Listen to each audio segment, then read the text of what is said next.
Okay, so we're recording the session today just in case there are any connection issues and anyone gets disconnected, so that you can get access to the recording. And I think there's still quite a few people left to join, but perhaps we'll just get started, Duncan. Yeah, can do it. I see some people trying to join, but it's not happening. But yeah, but maybe we should just get started. Okay, I think James is on admitting people right now, so okay. I think we're fine to just get started. So just for those of you who weren't here when the call first started, we're running this quality management and physiological measurement webinar today. It's a 1 hour open discussion, really. We want this to be really informal, so feel free to turn on your cameras. And the way the meeting is set up today means that you'll be able to unmute yourself and speak when we get to kind of open discussion parts. And also at any point, really, just so that you can view your opinions and your experience. That's really why we're here today, is a scoping exercise to find out what's going on across the UK and beyond. I know we've got a couple of delegates that registered from beyond the UK and even beyond Europe, so it's great to have you guys with us as well today. Can I just ask that if you are going to unmute yourself, if you raise your hand using the reactions button, just so that we can kind of keep tabs on that. And of course, there's the meeting chat where you can add comments at any point as well, if you'd like to speak or just add a thought in there. That's fine. So I think, shall we just get going then with introductions, Duncan? Yeah, can do it. Do you want to start or I? Okay. Yeah, on you go. If you want to move the slides on, we can just get going. All right. So welcome everyone. I'm Duncan Middleton, Head of Urology Physics in NHS Greater Glasgow and Clyde. And I'm Kirsten Graham. I work in visual electrophysiology and cardiac physics in Greater Glasgow and Clyde as well. We're both, well, I'm a previous member of the IPEM Special Interest Group for Physiological Measurement. Duncan is still a core member of the group, and we decided that this is something that we're having to approach in Glasgow, and that we wanted to canvass the UK really to find out what's going on elsewhere. So that's why we've got you all together today, to have a discussion about it. So should we just carry on? Yeah. So yeah, as Kirsten said, it's a sort of open discussion with an idea to maybe making a longer one-day meeting, and rather than answer questions nobody's asking, we thought from this we might get ideas of what concerns and questions people have about accreditation and quality management systems, and then try and tailor, if there's interest in a longer meeting, tailor it to answer those questions. Okay, so the outline for this hour is we'll go through a little bit of background of why we became interested in this topic, and we've got some poll questions for you all so that we can understand better who the audience are here today and your thoughts on quality management. And then it'd be great if we could have an open discussion as well. As Duncan said, the idea is that we're going to formulate a more structured one-day event on the basis of the work that we do today. So to make that as useful and as helpful for everybody as possible, we really need your input. So please do get involved. Okay, yeah. So, right, excuse me a second. Someone's come in.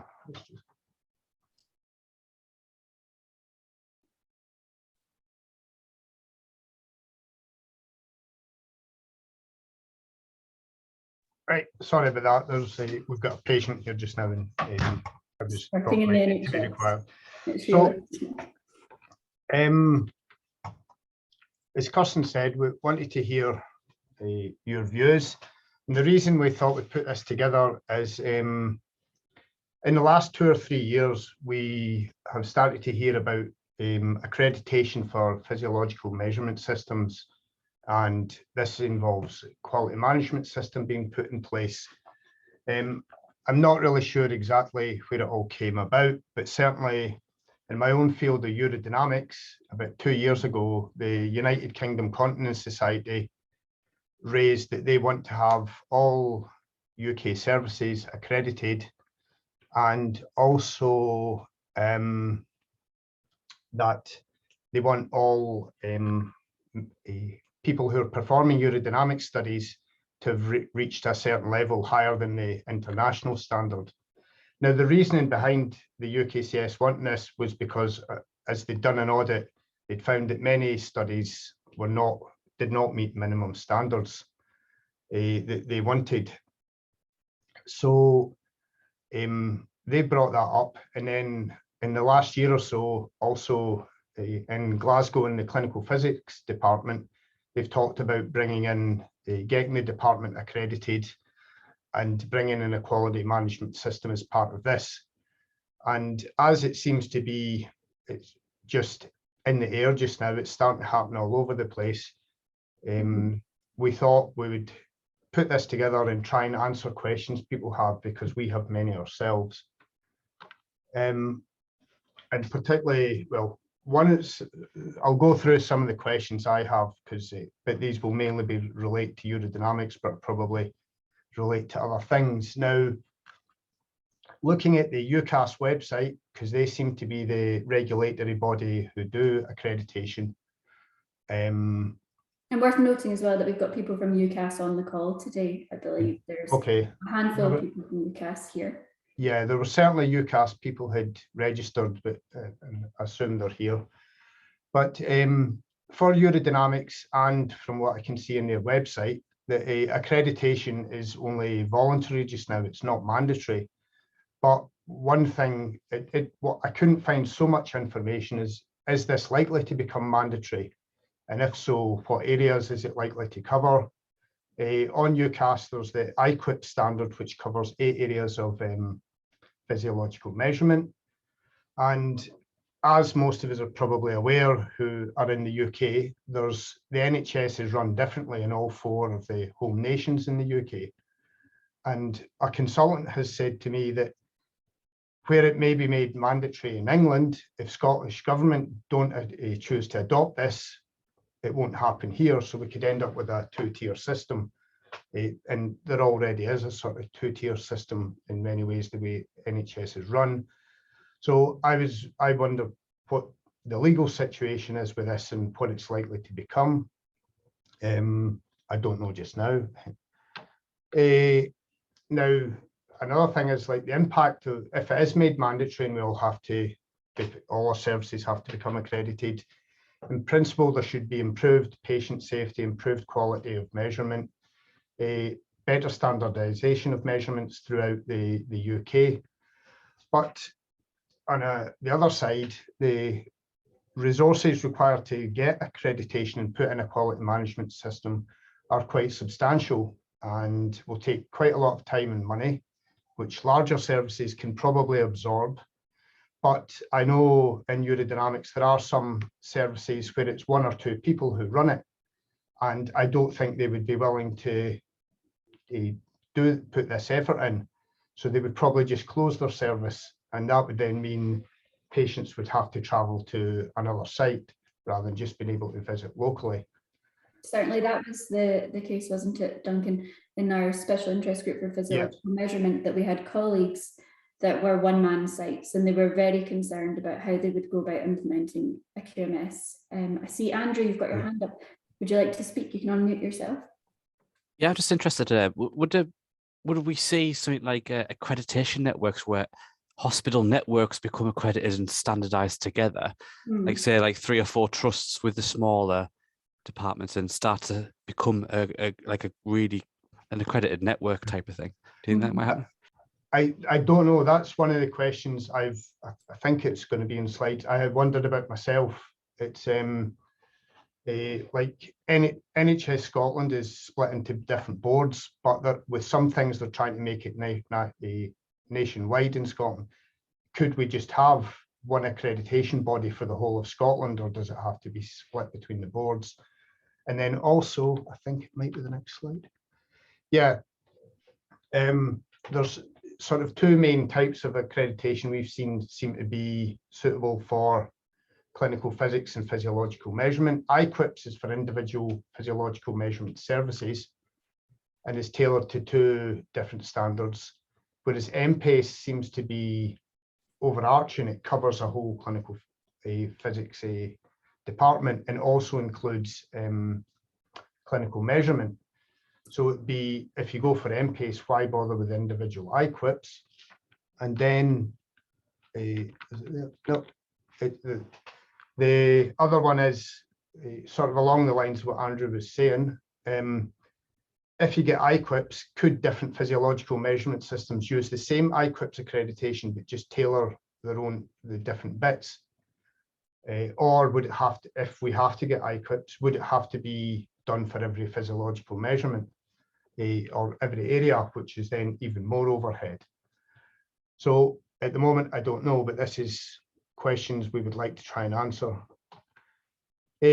Myself, I did a rough IQIPs gap analysis. You can find these documents on the UCAS website, and you can try it yourself. And with existing NHS protocols and governance, about 80% of the requirements were met through these, including some of the things we have in my own department. The major gap was having a quality management system in place, which we don't have, though there is a group here in Glasgow starting to put one together in clinical engineering.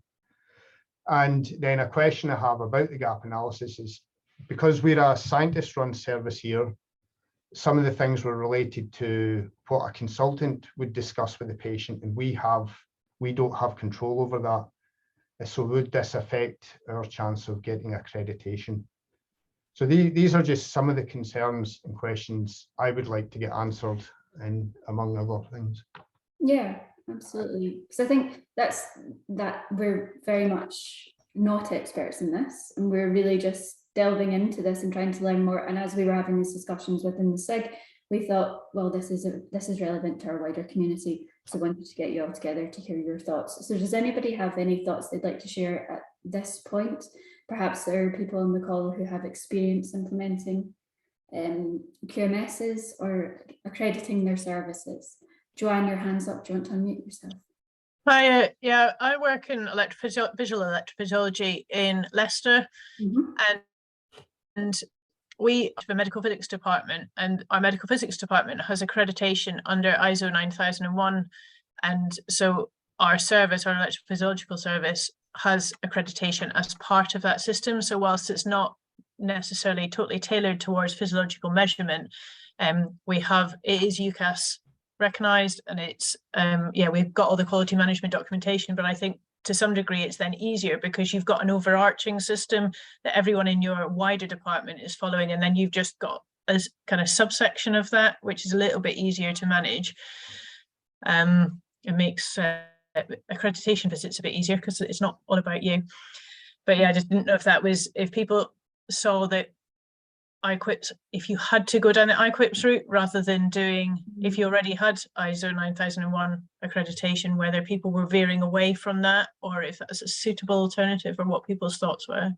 Absolutely. So I wonder if somebody on UCAS might want to jump in here, but from my reading of the UCAS website, they consider 9001, of course, certification that your processes are in place for quality management, but that they would consider accreditation to IQIPs or MPACE is evidence of the competency of your service to deliver quality clinical services. So slightly different thing, but as you say, Joanne, they seem to see that tacking IQIPs or MPACE on top of an already certified ISO 9001 department would be a more manageable task. So that's an interesting point. Make a note of that here. Louise, I see your hand's also raised.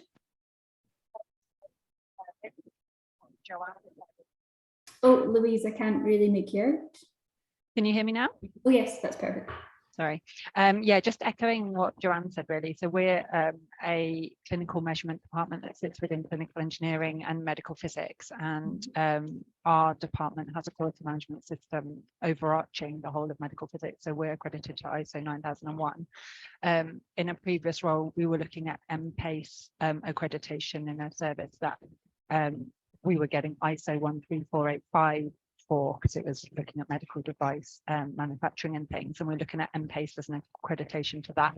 And I agree, Kirsten, that I think the quality management system side of things is kind of signed off by having ISO 9001 or 13485 accreditation, that kind of clinical kind of certification and assurance is more within the IPEPs or MPACE. And I think it is sort of seen, certainly among a lot of groups, that actually that is the harder thing to do. And I know other services who have gone down the MPACE route and then backtracked because it seemed quite difficult to achieve when it's only been mandatory for certain services to have things like ISO 13485. So I think that's something to consider. And I think as well, possibly the diversity of the clinical groups that are considered within physiological measurement, because obviously gait analysis would use CMAS as their accreditation, and we as a clinical measurement service, we do interoperative monitoring, but we also do blood gas analysis, so we have some lab accreditation requirements as well. So I think because we're quite a diverse group, it would be quite perhaps tricky to sort of get a one-size-fits-all accreditation. I don't know, that was just my view. Yeah, no, that sounds fair. And I believe that IQEPS is meant to be mapped to the lab standards, as well as to BS 70,000. So yeah, you want there to be some common ground there, but still a large overhead to implement for each individual service, perhaps. Who else has their hand up? We have Van der Meulen. Hi, I'm finding it a bit difficult to hear, but I was just going to say we run Gate Labs in Sheffield, and we're currently CMAS accredited. And I was just wondering about the link or the interference between this IQEPS or MPACE. IQEPS and something that we've kind of like worked for years to gain accreditation with. Okay, that's not something that we know the answer to, but certainly we can make a note that CMAS accreditation is something that our audience, the people that we represent, might already have. So then, Andrew, your hand's raised. Yeah, so mine was just about 1345, something that we're looking at ourselves, because we would like to build medical devices to go out to market as we work with our innovation team. Although it's quite costly, and the BSI as well, so that they don't really help so much because they're the notifiable body. Has anybody managed to go through the 1345 process and got accredited? Yeah. So in Glasgow, there's 13485 accreditation. I wonder if I notice Claire, perhaps Claire's on the call. You might be well placed to speak to this. Yeah, we've got 13485, Andrew, that we got. I think it was in 2018. And I think in terms of the costs, it was somewhere between 10 and 20 grand to start with. So that there was a big outlay to start with, and then you have an annual cost as well. Like, so is that the question, or just like the amount of work? It'd be interesting just to work with somebody who's gone through the process, really, and just network with them and just have their experience. Because yeah, we've got a similar quote, about 11 grand to start off, and then about, is it like 10 grand a year to be audited or something? But it's just to see of someone else's experience of just putting it all in place, really. Yeah. I think we've learned lessons from it, and I think the other thing that is just the amount of work to keep it going and to make changes to it as you go. So we implemented the quality management system, but then the past 4 or almost 5 years now has been spent updating it and trying to make it better and easier to use. And that's what I'm conscious of with like the implementation of IQEPS or moving to a quality management system for clinical measurement. I'd be interested, just while I'm a new person. Yeah, go for it. Has anybody implemented a quality management system for clinical measurement that is not UCAS accredited, so hasn't had that kind of rubber stamp from UCAS? And I guess that's what I'd be conscious of, just given the experience of 13485 of putting in place this massive overhead, making sure, how do you make sure that you're putting in the key processes that you need, rather than just adding tick box exercises that aren't actually improving quality of care. That's what I'd be really interested in. So if like you were bringing in invited speakers, if there was anyone who's got experience of doing that. And I think from what I've read about from UCAS, that accreditation process versus certification process should be better for that. So we would have hopefully subject matter experts coming in to inspect the implementation of our processes versus just the SOPs and the work instructions that we've written, which I think could be really valuable. Like I would really welcome anyone coming in and telling us how to write the processes better.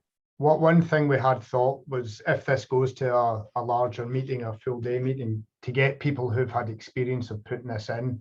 Certainly from my own field, I know of at least one hospital, a trust down in England, who have put it in for the IPEM for urodynamics, and another one who last year were in the process. I don't know if they've actually completed it. Yeah, certainly if you have a look on the UCAS website, you can see the accredited departments and services, and there's a whole host of people that have been accredited with ICLIPS now, and a couple that have been accredited with MPACE for radiotherapy and for equipment management. So yeah, drawing on their experience will be vital. Claire, I think you were first before Andrew. Yeah, sorry, you got me started there. But the one other thing that I'd be interested in, like if you were inviting people along, would be that kind of document management system that you talked about has been a gap, that kind of IT system. Yeah. I'd be really interested in people presenting where they think they've done it right, they've done it well. So I know there's a lot of examples in Glasgow of using Q-Pulse. But managing that in and of itself is a job. And there's a lot of things on the market. We're talking about stuff as well in Glasgow, like, things in-house. But if there's somebody who's got, a system, a lightweight system that we put in place, I'd be really interested to hear about that as well. Okay. No, that's something we can ask about. But absolutely. Andrew, your hand's up. I was just going to say, actually, yeah, we use Q-Pulse because the department uses 9001, so we sort of used Q-Pulse to manage that. My thoughts were as well, I'd be interested in hearing some from centres who have where they're under their control. So like, for example, sleep. So sleep in our hospitals quite overspread a few different departments. But it'd be good if we could accredit our little bit of sleep. But I don't know how it works, if you can only just do it, as you say, the small part, or does it have to be the full service that you have to accredit?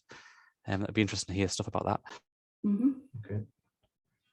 Yeah, as I say, that was one of the things I wondered about. It's like urodynamics and GG&C is split. There's different services, and if we are part of physics, so if the physics service gets MPACE accredited, we would become accredited through that, but then the other services wouldn't be, and I'm not really sure what would happen there. You'd have sort of almost a two-tier service within the own one board.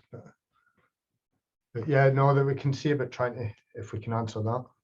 Absolutely. Natalie's put in the chat, for anyone that's not seen, if you have a radiotherapy or pathology, they're required to use electronic quality management systems. It can be cheaper to set up as an expanded service rather than having a separate one. Okay, so just considering this, how you lump together services or create networks of services again. Okay, I guess at this point we could move on to our poll questions just to see if that generates some more chat as well. Shall we do that then, Duncan? We'll move on. Yeah, no, that's, I'll just make some notes.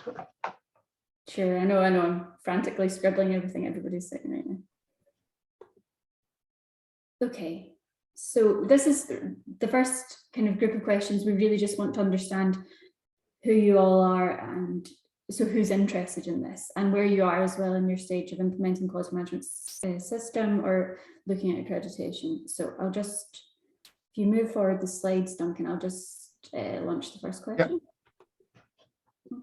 Okay. Yep, that's fine.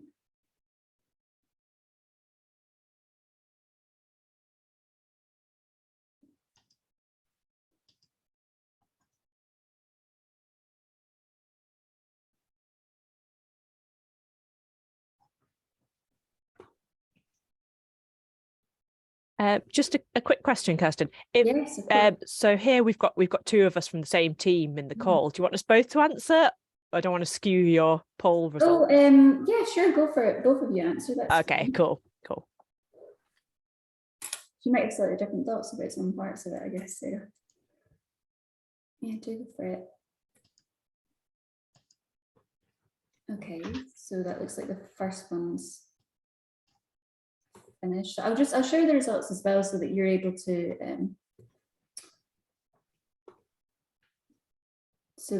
see what's coming back here. Okay. So it looks like the majority of our, in fact, all of our call is made up of England and Scotland today. Okay, so our Mexican delegates didn't make it then, Duncan, but there you go. Oh. Okay, we'll move on to the next question. Again, this is just really so that we can understand who's working in this area and who this is affecting. Of course, we're conscious of the fact that in clinical measurement, there are people that aren't from a medical physics background. Huge portions of staff from, for example, cardiac services aren't necessarily from a physics background. So interesting for us to gather some information on who's here today. Yeah, I mean, my own group's mixed. A couple of us are from physics and there's a nursing background and then other medical background. So. Okay, so that looks like everybody's answered here. If I share these results, are you seeing these results when I share them? Yeah. You seeing that, Duncan? Yeah, I see them. Okay. I can see them all as they're coming in. I can't answer them though. So. Oh, right. Okay, that's fine then. Thanks, Claire. Okay, so those of you that have answered other, just out of interest, where do you work? What's your role? If you're happy to share with us.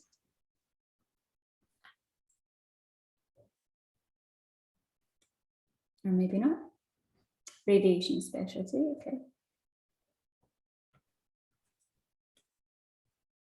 Okay.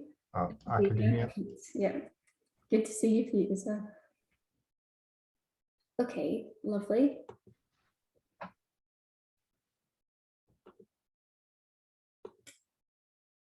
And again, just trying to understand a little bit more about the workplaces that you're all in, perhaps some of you work in community.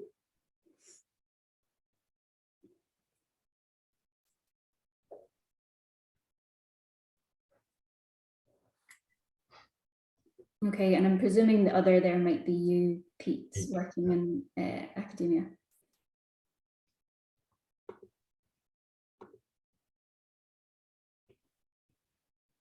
Okay.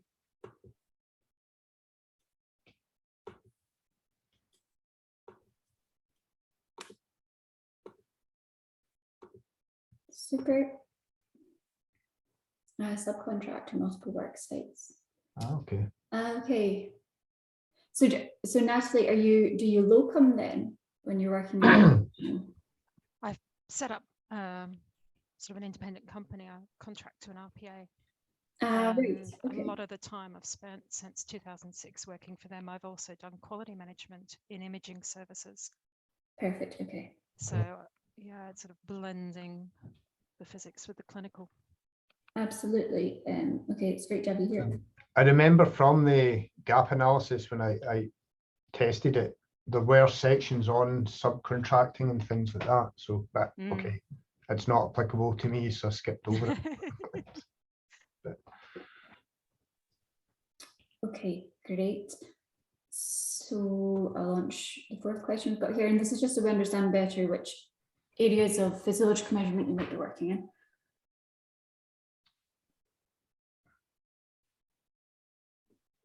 So these 8 areas of physiological measurement are the 8 that are covered by IPEM at the moment. I've just realised we should have included another. So if some of you don't answer, we'll assume other there. I'm just muting because someone's coming in now.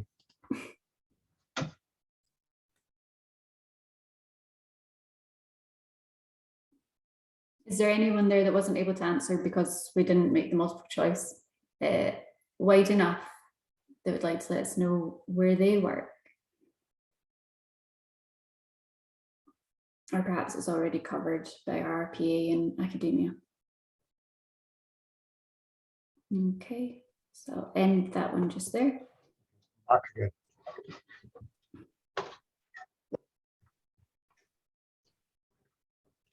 You can see the breakdown of people from neurophysiology, largely vascular as well.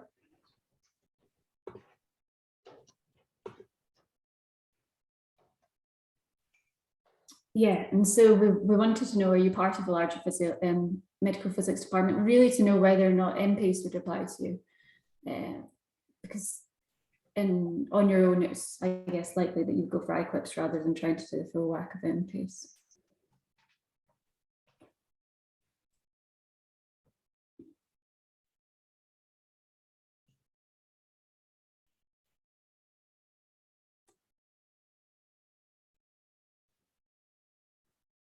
I'm going to assume that that's probably most of you answered, that can answer, that are in a position to answer that. So people are largely parts of bigger physics departments.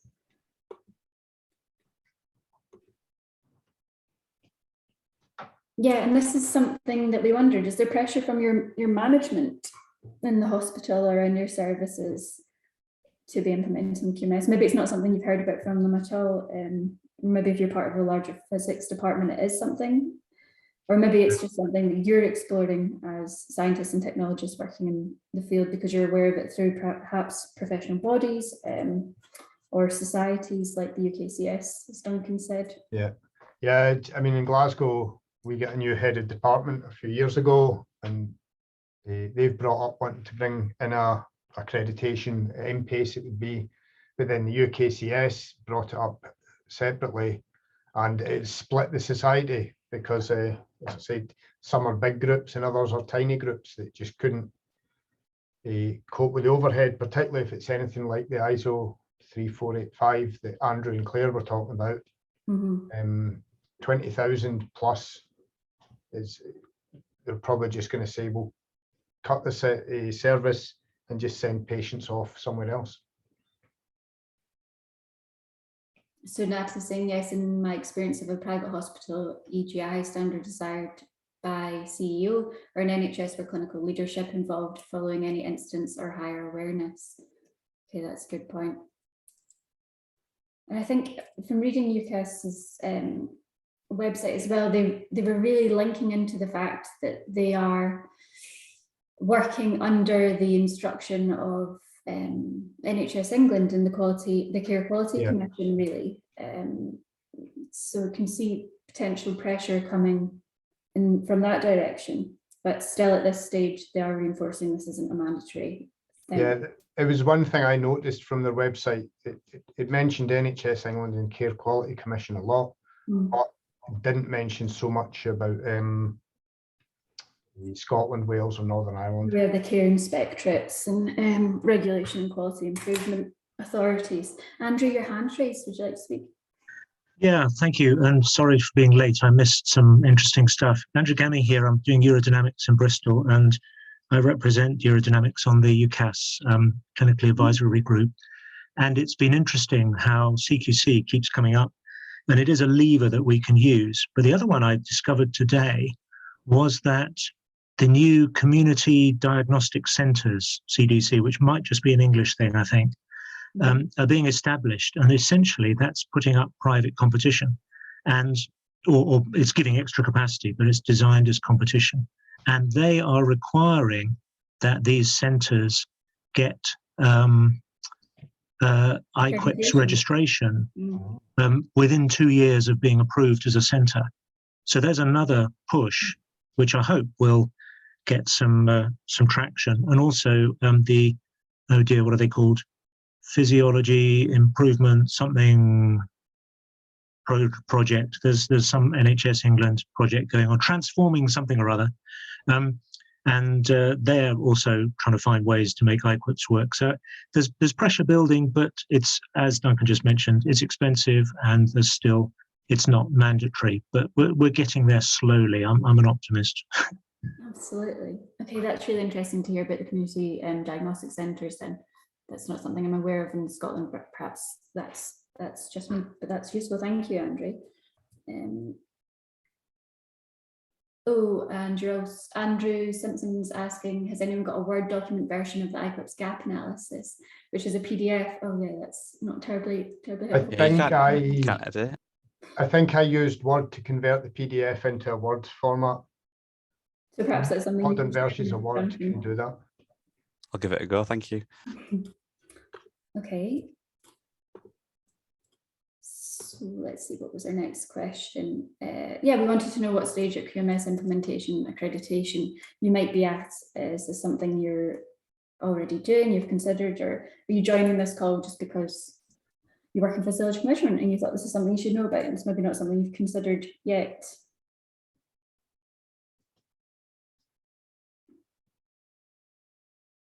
I'll just leave that a moment before I share the answers with you guys.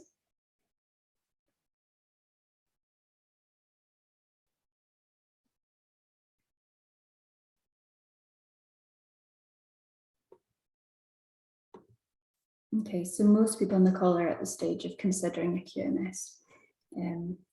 So that's fine. That seems like this is a useful time for us to be having these conversations then, and hopefully hosting a larger meeting.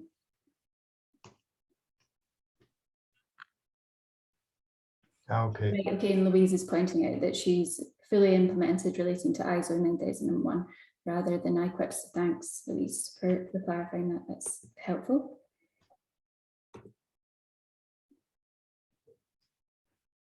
Yeah, so I guess thinking specifically about your clinical services, perhaps, and Joanne did as well. Thank you both for clarifying. That's just helpful so that we understand exactly what the picture is.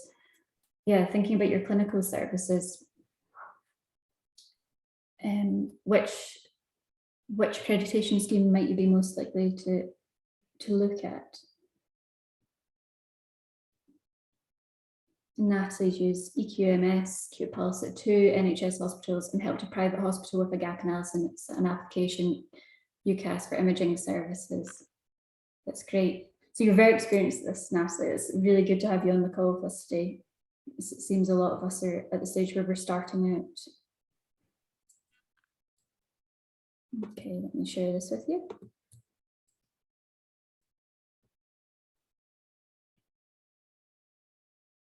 So it's quite interesting that the majority answer here is for IPEPS rather than MPACE, despite a lot of people on the call being part of larger medical physics departments.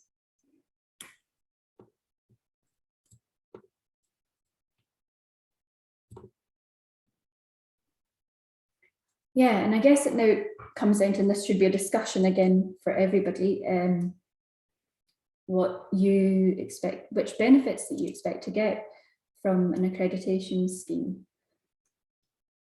And by and large, I guess that should be that an accreditation scheme causes standardization, which allows you to improve services and hopefully points out areas where your service might be lacking. But it'd be great to hear your thoughts on that and the benefits that you feel like you might get, because as I can't remember if it was Claire, I think it was Claire mentioned, if this is just a tick box exercise, that isn't terribly fruitful, and it's a lot of resource and energy to put into something if it does feel like it's just a tick box. So yeah, do let us know your thoughts. So I'll share these results now.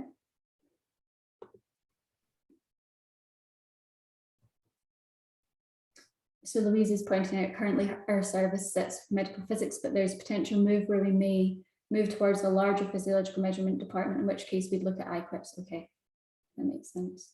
And Andrew Simpson, does MPACE contradict IPEPS? i.e. you can't raise concessions or deviate from protocol in MPACE, but IPEPS allows more concessions like 9001. Haven't looked so much into IPEPS, this is just what I have heard. That's possible. That's something that I think if we were to have a follow-up event and have UCAS present, we could have them speak to these sorts of queries. Andrew. Claire, was your hand raised? Is it gone?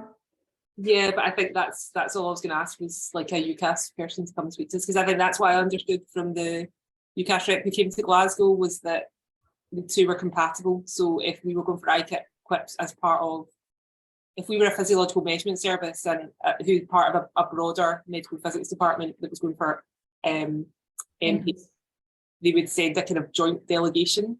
So if it was a radio, so the panel that would be needed to accredit a radiotherapy department would be different to a panel that would be needed for a nuclear medicine department. So already there would be a difference than if there was physiological measurement as well.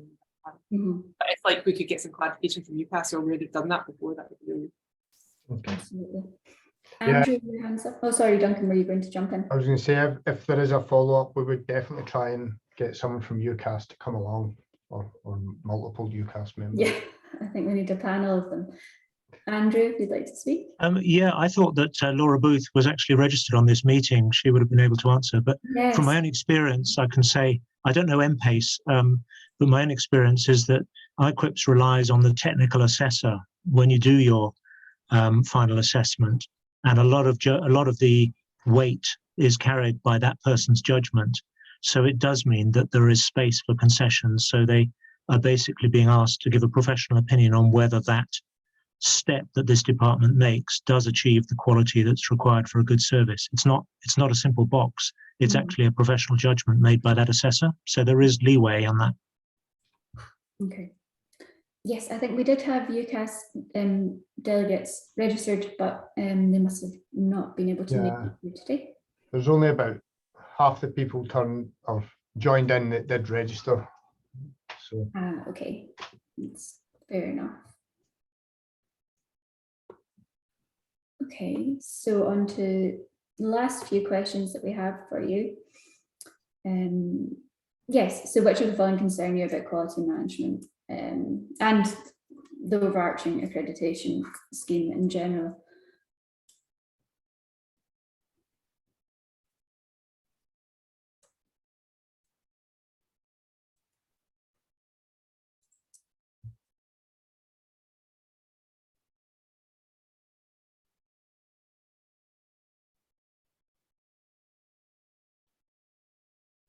And I think Duncan's already spoken about some of the things that certainly concerned him and his department, and the things that we discussed as the wider special interest group for physiological measurement, and largely those were around the resource needed. Okay. And that seems like that's, of course, what's concerning most of you as well.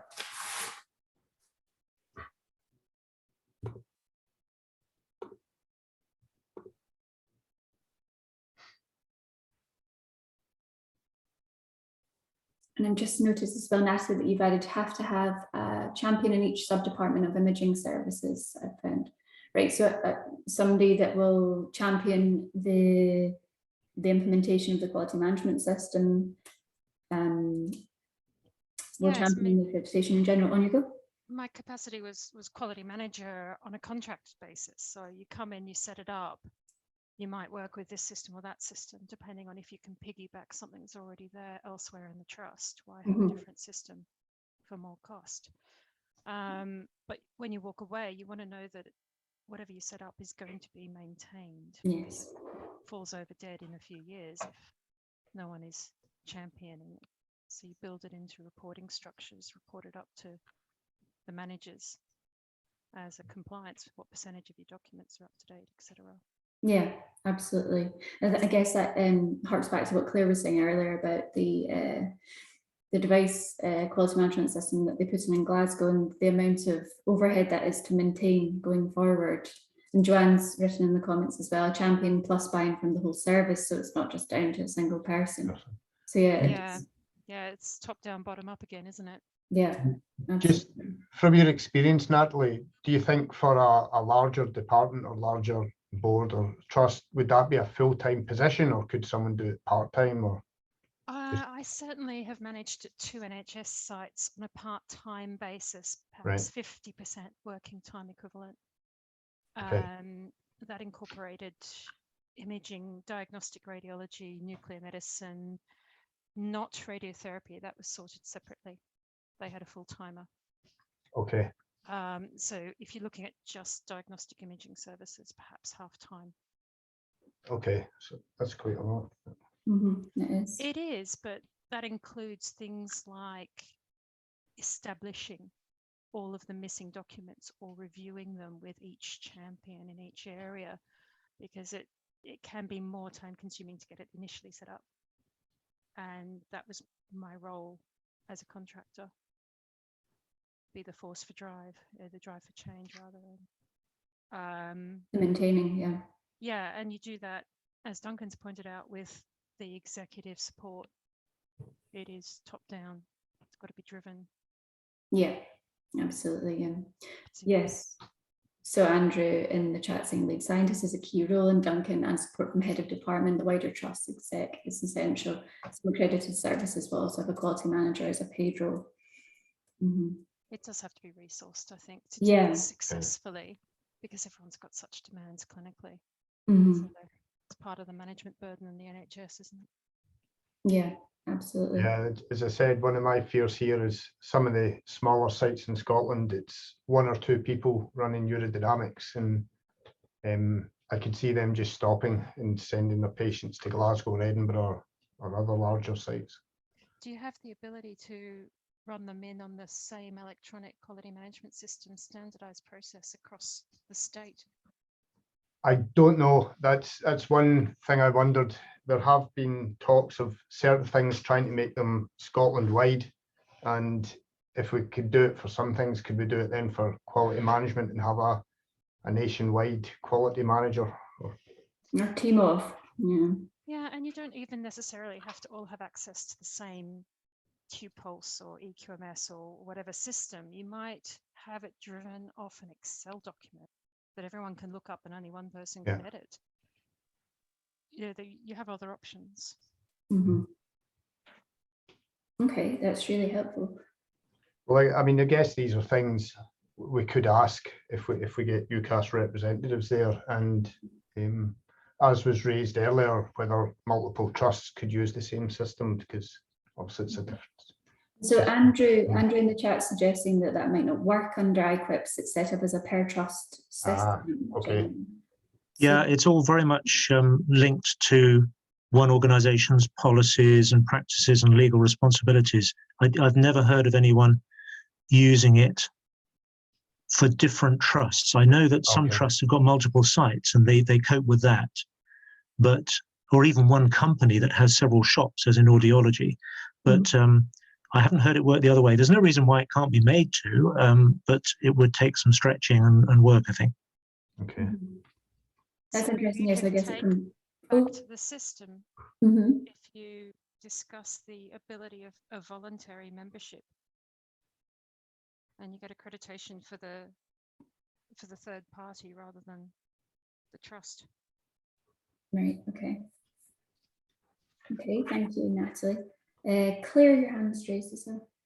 Yeah, I think just in terms of that sharing the quality management system, along those lines, I think that's like something we've had an issue with 13485, because I mean, it would be nice to share that with like the whole of Scotland, or to have a quality management system that was covered the whole of Scotland, but it has this concept of top management, like who's responsible, who's accountable, and that I think is a fairly clear sort of legal concept where it's like, it's our chief exec is ultimately on the line for things that go wrong in Glasgow. But then I imagine you could share resources better, like they do with, like maybe like in Scotland, the e-health teams share resources. Like, like we have one Azure tenancy and that kind of thing. So maybe there's like concepts like that we can think of. Yeah. Absolutely. Okay, so yeah, I guess it comes down to the legal entity and who is taking that responsibility.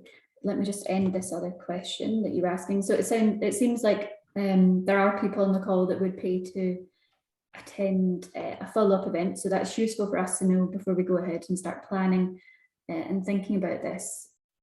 And I think ahead of that event, structuring it, Duncan, it's something that we would want to canvass people probably via the communities of interest or otherwise to understand exactly what you would like to see there. But as a sort of intro to that, if you could select the things that you feel, I just realised actually that James has set this up as a single choice. Oh, shoot. Okay, so select the thing that you feel is most important is represented at that follow-up meeting. Apologies that that's been set up as a single choice.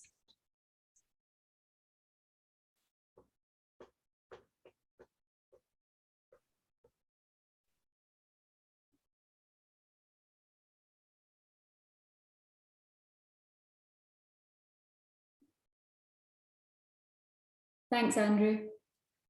We'll, yeah, keep your eyes peeled for updates on the follow-up event they'll be hosting.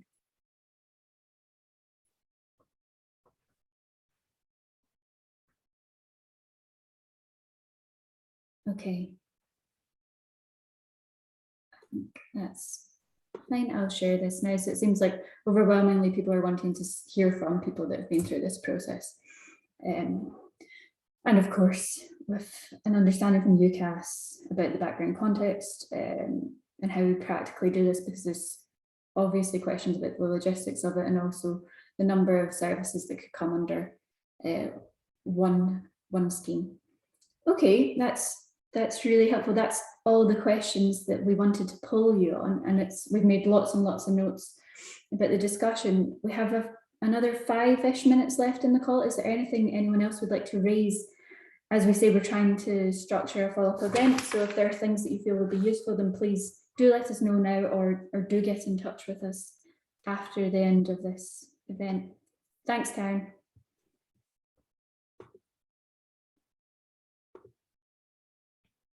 Okay, I think, has anyone else got anything they'd like to add right now? No hands raised. So. No hands raised.